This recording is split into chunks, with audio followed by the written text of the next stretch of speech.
dostlar, biz sizlerle beraber Korkulu Padvala Cinler Part 1'i çəkirik. Bu Korkulu Padval başka padvaldır. Ve bu padval çok büyük bir padvaldır. Her yerde bir otaq var. Yani bu padvalın içinde her bir şey çıxa bilər. Bu serinin devamının gelmesini istəyirsə, sizden 20 like'dan çok like istəyirik. Bu çok şey değil yani. Ve kanalımıza like atıp abone olmayı unutmayın. Ve hazırlanın, başlayaq. 3 Dostlar, indi sizinle beraber buraya giririk. Gelin dostlar. Getdik. Girmişik. Yani bu videoya mənə görə 20 like'dan çox like gəlməlidir. Abone olup like atmayı unutmayın. Sizin için canımızı fəda edirik. Giririk şimdi. Kameraman qoyun önden geçsin. Kameraman önden geçsin. Yusuf yol ver. Ne zaman da? Gir kameraman. Gir. Çes qaqam, çes. Tokadı yaxın. Sen buraya ver. Sen siz kamera atın. Yani bu videoya 20 like'dan çox like gəlməlidir. Çes. Bu oydu kırıldı yazma. Gel de. Çes Sen tabii. ki. Geçin dostlar. Dostlar. Tecrübenle ilgili yani. Sabır. Ay şu sayna bu yana. Amanı. O neydi o? Altaş'ta da. Gəlin. Sen kurmak kal. Ve dost, Bir, getdik. ve dostlarım geldi. Bilmiyorum yataş sen kimse yataş at. Yataş bilmiyorum diye. Her an bir şey sabır kapamaz. Dostlar 10 görsün ben de O oraya. neydi? Tık sesler. Yusuf gəl də qabağa. Yusuf ölürsən arxada. Arxanı çəkək. İrəliyirik. Asi. Belədir. Yo. Çabuk. Bura şeydi də o. O Elvincin padesini. Hadi oydu o ne? O neydi? Ses çat. Səslər gəlir. Allah.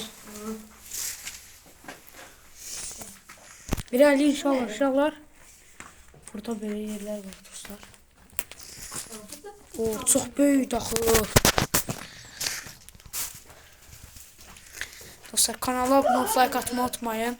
Çoxlu like gəlsə, Sumqayıtda 8-ci mikrorayonda tərk edilmiş 5 mərtəbə bina var, ora girəcəyik. Dostlar geldi. Orada şey oldu. Hə. Acaba İrəli. ne? Dostlar xeyli yol qət eləmişik.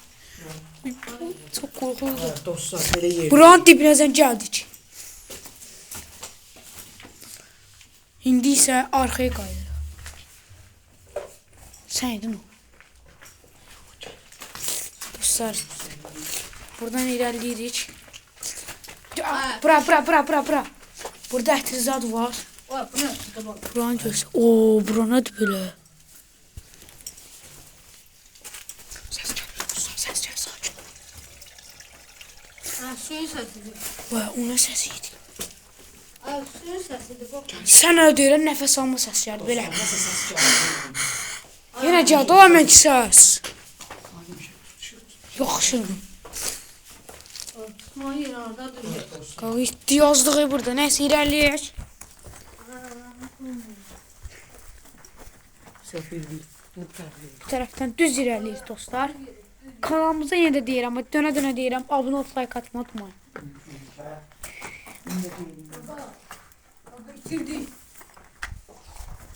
Başına duman bitirdi. Ay bilmiyorum. Yo. İrəliyirik. 100k. Gel. Bu nə dala? Hadi bir şey tutun. Dikkatli olun. Bir şey tutun. Haydi bak. Yusuf nə etdi? Böyle oranca ölsen aga. Ha dostlar öyleyiz. Bu nə dala? Dostlar qəlbə səs eşitdik. Kim var orada? Oradan sesler geliyor. Qaqam, səslər gəlir qəlbə. Geçin. Videomu burada kəsəcəm dostlar. Dostlar, biz oraya girdik yani. Oradan gizli nəfəs səsləri gəlirdi. Həm də kimsə divarlara zada vururdu yani. Və dostlar, bu serinin davamlarının gəlmələrini istəyirsinizsə 20 like'dan çox like gəlsin bu videoya yani. Bu videoya 20 like'dan çox like gəlsə biz bu videoların davamlarını çəkəcəyik. Dostlar, bizimle görüşmək istəyirsinizsə biz Sumqayıtda 2-ci mikrorayondayıq yani. Görüşmək istəyənlər gəlib görüşə bilər bizimlə də. Və dostlar, Görüşmək ümidilə sizinlə görüşürük, indidən görüşürük. Sağ olun, salamat qalın. Gələn mövsümlərdə görüşmək ümidilə.